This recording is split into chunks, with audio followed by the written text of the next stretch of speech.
Take a look at this Street Glide. It reminds me of a hot rod. Absolutely gorgeous.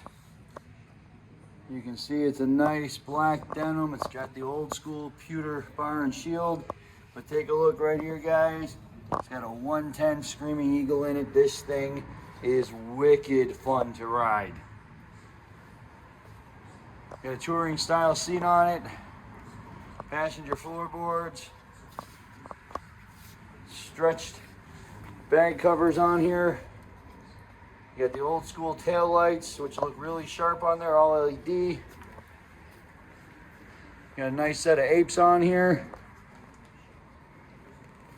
Here's your mileage. Got braided lines. All the chrome switch housings. Chrome front end. The white wall tires just make it look badass in my opinion. I love it.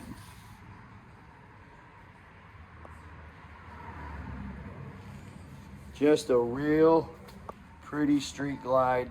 It's got a real cool look to it that's going to turn heads everywhere it goes. If you're looking for a bike, we're stocking up over the winter, so we're ready for spring. Don't miss out. Chicago Cycles and Motorsports, 708-397-5151.